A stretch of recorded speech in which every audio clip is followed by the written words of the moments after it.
میں نے کتابوں میں پڑھا ہے کہ حضرت نوح علیہ الصلاۃ و تسلیم نے 900 سال تک اپنے دین کی تبلیغ کی ہے۔ 900 سال تک حضرت نوح علیہ الصلاۃ و تسلیم اپنے دین کی نشر و اشاعت کے لیے کوششیں کرتے رہے۔ 900 سالہ زندگی میں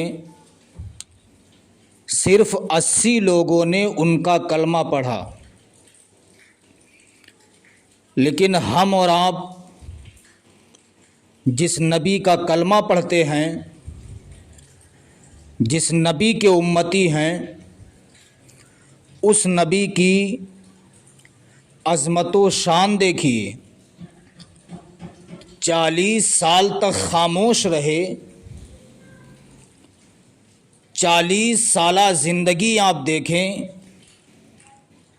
اپنے تو اپنے بیگانے بھی کہتے تھے محمد جھوٹ نہیں بولتے ہیں، محمد کسی کی امانت میں خیانت نہیں کرتے ہیں، محمد کی طرح کوئی امین و صادق نہیں ہے۔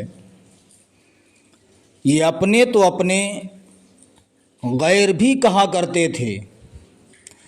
40 سال کے بعد حکم خدا بندی ملا، اے میرے محبوب اب نبوت و رسالت کا اعلان کیجیے۔ آقا کریم صلی اللہ علیہ وسلم نے بڑے بڑے سرداران قریش کی دعوت کی۔ جب بڑے بڑے سرداران قریش اکٹھا ہو گئے، آقا کریم صلی اللہ علیہ وسلم نے کھانا کھلانے کے بعد ارشاد فرمایا، اے سرداران قریش، میں نے تمہیں کیوں بلایا؟ میرا مقصد واحد یہی ہے، قولوا لا الہ الا اللہ تفلحوا انی رسول اللہ۔ تم سب کے سب لا الہ الا اللہ کہو، فلاح پا جاؤ گے۔ میں اللہ کا پیغمبر ہوں، میں اللہ کا رسول ہوں، میں اس دنیائے انسانیت کا آخری رہنما ہوں۔ آقا کریم صلی اللہ علیہ وسلم نے بڑے بڑے سرداران قریش کو سمجھایا، سب بھاگ جاتے ہیں۔ پھر میرے سرکار نے بڑے بڑے سرداران قریش کو اکٹھا کیا، پھر ارشاد فرمایا، اے سرداران قریش، قولوا لا الہ الا اللہ تفلحوا انی رسول اللہ۔ تم سب کے سب لا الہ الا اللہ کہو، فلاح پا جاؤ گے۔ میں اللہ کا پیغمبر ہوں، میں اللہ کا رسول ہوں۔ پھر سب چلے گئے۔ آقا کریم صلی اللہ علیہ وسلم کا اعلان کرنا ہوا۔ کفاران مکہ چیمی گوئیاں شروع کر دیتے ہیں کہ دیکھو ابھی تک تو محمد نے کچھ نہیں کہا، 40 سال کے بعد نبوت و رسالت کا اعلان کیا ہے۔ گھر گھر میں اختلاف، باپ بیٹے میں اختلاف، بیٹی ماں میں اختلاف، پڑوسی پڑوسی میں اختلاف، صرف اس بنیاد پر کہ آقا کریم صلی اللہ علیہ وسلم نے نبوت و رسالت کا اعلان کیا ہے۔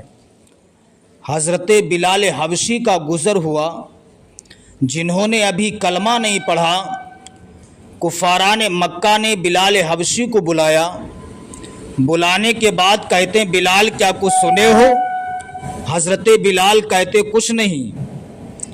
کہا جن کا نام محمد ہے وہ 40 سال خاموش رہے، 40 سال کے بعد نبوت و رسالت کا اعلان کیا ہے، کیا اس بات کو مانا جا سکتا ہے؟ کیا اس بات کو تسلیم کیا جا سکتا ہے؟ حضرت بلال حبشی نے کہا بات ماننے کے قابل تو نہیں ہے، البتہ اگر محمد نے کہا ہے تو وہ جھوٹ نہیں بول سکتے ہیں۔ کفاران مکہ نے کہا بلال تم نے یہ کیسے کہہ دیا؟ حضرت بلال حبشی نے کہا تھا کفاران مکہ کیا تم نے محمد کی 40 سالہ زندگی کو نہیں دیکھا ہے؟ کیا تم نے محمد کی 40 سالہ ہسٹری کو دیکھا نہیں ہے؟ یہ بتاؤ کیا 40 سالہ زندگی میں محمد جھوٹ بولے ہیں؟ کیا 40 سالہ زندگی میں محمد نے کسی کی امانت میں خیانت کی ہے؟ کفاران مکہ نے کہا بلال تم سچ کہتے ہو، 40 سالہ زندگی میں محمد جھوٹ نہیں بولے ہیں، 40 سالہ زندگی میں محمد نے کسی کی امانت میں خیانت نہیں کی ہے۔ تب بلال حبشی نے کہا تھا اے کفاران مکہ سنو، جو 40 سالہ زندگی میں جھوٹ نہ بولا ہو، جو 40 سالہ زندگی میں کسی کی امانت میں خیانت نہ کیا ہو، اگر وہ 40 سال کے بعد نبوت و رسالت کا اعلان کر رہا ہے تو ہمیں مان لینا چاہیے وہ 40 سال کے بعد بھی جھوٹ نہیں بول سکتا ہے۔